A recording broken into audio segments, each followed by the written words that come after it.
Of Christmases Long, Long Ago is my new book arriving for the 2025 Christmas season.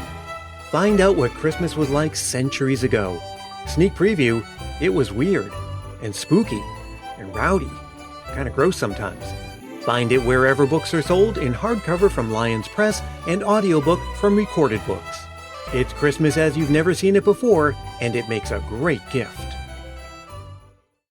This episode of Christmas Past is the third in a three-part series about Santa Claus. And even though children love Santa, these episodes are not meant for them. Grown-ups, please enjoy them on your own. Thanks.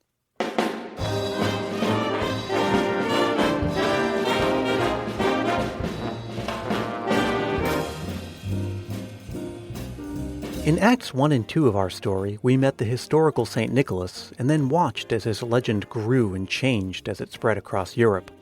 By the 17th century, St. Nicholas celebrations had begun to move from early December to Christmas time in some cultures, and he went from being a protective, saintly bishop to more of a secular figure who cared if children were naughty or nice. Santa Claus really couldn't have happened without America. And this final phase of his transformation is uniquely American because it involves multiculturalism, innovation, media, and advertising.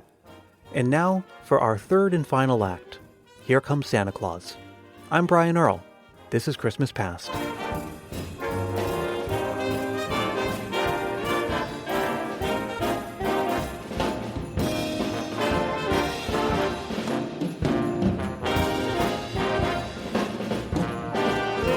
When I said that Santa Claus couldn't have happened without America, I really meant New York in particular.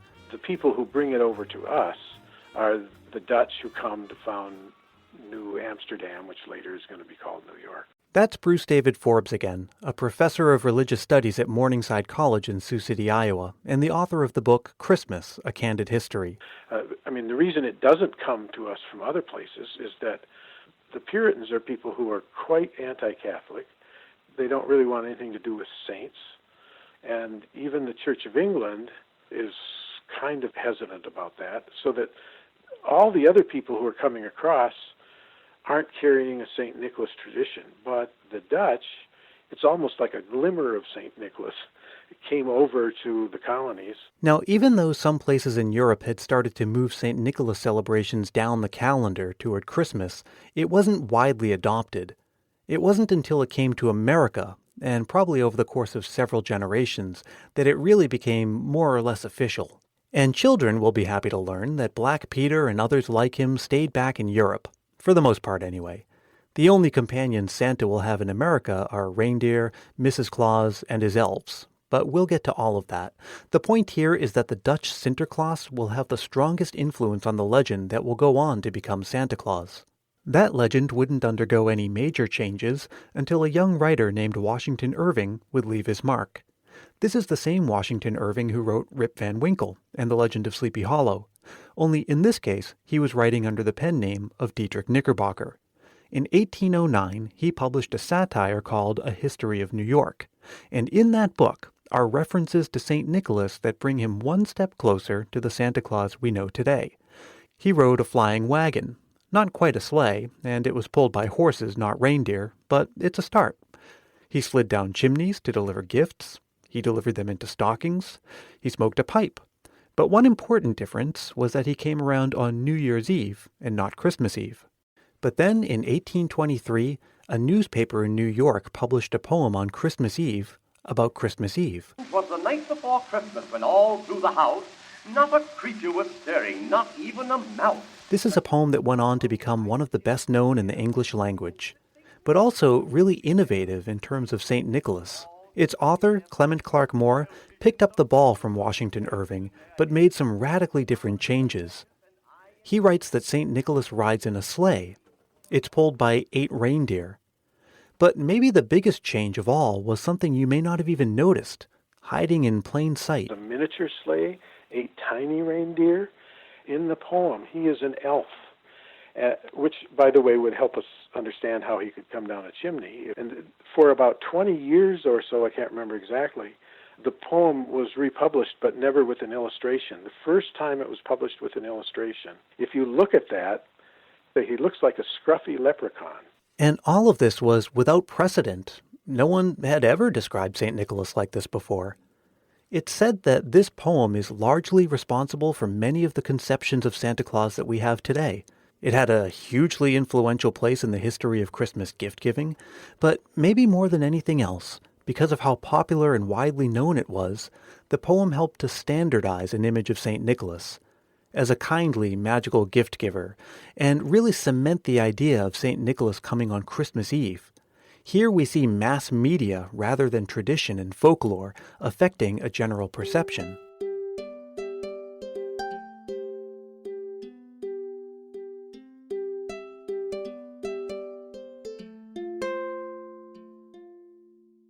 It wasn't long after all of that the name Santa Claus had fully caught on and became the preferred name. And a political cartoonist named Thomas Nast was producing drawings that would take the image of Santa Claus one step further.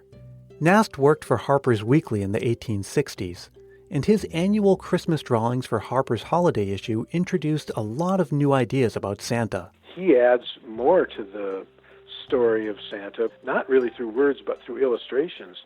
He adds the North Pole, he adds elves working, he adds children waiting up late at night to see if someone's going to come back down a chimney, children leaving treats for Santa, children sending letters to Santa. So I think Thomas Nast is really, really crucial, although it's still not a final image, but we're starting to get close to our modern image. And even though he wasn't the first to do it, he often showed Santa smoking a pipe. Really what that is a remnant of the Dutch heritage. If you look at that Thomas Nast image, that's not an ordinary pipe, that's a Dutch pipe. Nast's Santa varied from one illustration to the next. Sometimes he was short and looked like a little elf or gnome, sometimes he was taller. Sometimes his suit looked like the one we know today, sometimes it looked more like Long John's. And then in the late 1860s, Thomas Nast was approached by a publisher that was the first to produce children's books in color. Nast's illustrations for Harper's had all been in black and white, but the publisher wanted to take advantage of this new printing technology, and so Nast began drawing Santa as having a red suit with white trim. The book is called Santa Claus and His Works by George Webster. It's kind of a forgotten classic, and it's in the public domain now, so I'll post a link to it on my website, christmaspastpodcast.com. Nast continued creating Santa illustrations into the 1890s. And in the decades that followed, other artists, like Norman Rockwell, would also produce Santas. They usually stayed pretty close to the Santa Claus envisioned by Washington Irving and Clement Clark Moore and Thomas Nast, maybe with a couple of variations here and there. But all of that was about to change.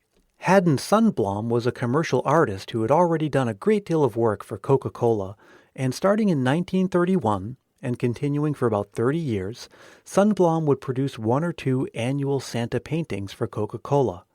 This is the Santa we know today. He's pictured as a full-sized man, human with nothing elfin or gnome-like about him, grandfatherly in a plush-looking suit with a black belt at the waist. It's fair to say that Sundblom put the finishing touches on Santa Claus. And his paintings had a massive and almost captive audience through the sheer force of Coca-Cola's marketing machine. We're talking about billboard ads, magazine ads, in-store displays, posters, figurines, and other collectibles, and of course the suit would match the red and white of the Coca-Cola brand. This kind of ubiquity was unprecedented. So just think about the impact of one single artist and their image of Santa showing over and over again for more than 30 years. Whatever the company is that sponsored it, that ever-present image, it really kind of polishes off Santa and cements that image in our memories. It's amazing to think that the Santa we know and love today is only 85 years old. And given how much he's changed in 1700 years, it's perfectly possible that he'll continue to evolve. Santa is now recognized all over the world, not just in Europe and America. I have a friend who he and his wife just recently traveled through Southeast Asia, and they sent me a series of 6 or 7 pictures with Christmas trees, with a Santa Claus figure, and so on. These are in places like Singapore. And that means more cultures that can add their own influence and shape the legend into something meaningful to them. I often go back and forth on how I feel about Santa Claus as a gift giver. On the one hand, it's a big part of the reason that Christmas has become mainly about gifts. But on the other hand, it's also part of what makes the holiday special. Of course, I'm not as into receiving gifts now as I once was as a child, but nowadays when I give a gift to a child, it's really special for both of us. And some of the Christmas gifts I received as a child are among my favorite holiday memories. For me in particular, it was this set of magic tricks that came out of the old service merchandise catalog. And I know that a lot of other adults have similar memories about cherished Christmas gifts, like this one from Christine in California. I think I was probably about 5 or 6 years old, and my Oma, which is the German word for grandma on my dad's side, she got me this robot cat. It was called Petster. It was sort of like come when you called it, but it really just reacted to hand claps, and if you pet it, it would purr. Oh, and another thing I remember is its eyes lit up before it moved to kind of tell you that it had heard your command. Looking back on it, it was so 80s, and I think the idea that this animal moved like a real animal did, but was totally in the control of my 5-year-old self, that seemed kind of magical. If you'd like to share a memory, it's super easy. All you have to do is record a voice memo on your phone and send it to me at christmaspastpodcast@gmail.com. Try to keep it to about a minute, and be sure to say your name and where you're from. And if you're shy about recording your own voice, that's okay. You can just email me something at christmaspastpodcast@gmail.com, and maybe I'll get a chance to read it on the show.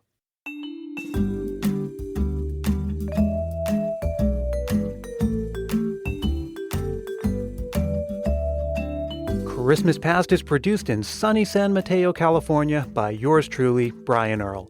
Thank you one last time to Dr. Bruce David Forbes, and thanks also to Christine in California. And I'll let you in on a little secret, Christine is my wife. Don't forget to come by Facebook, Twitter, and Instagram. That's how we can keep the conversation going between episodes. I'm sharing all kinds of fun vintage Christmas stuff and Christmas trivia almost every day. Search for Christmas Past Podcast in all 3 places, and you'll find me. You can give me a like or a follow, or just say hi and join the conversation.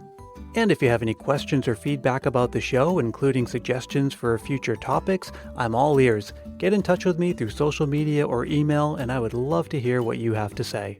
And also take a moment to subscribe if you haven't already. There's a lot more fun to come this season, and I don't want you to miss a single episode.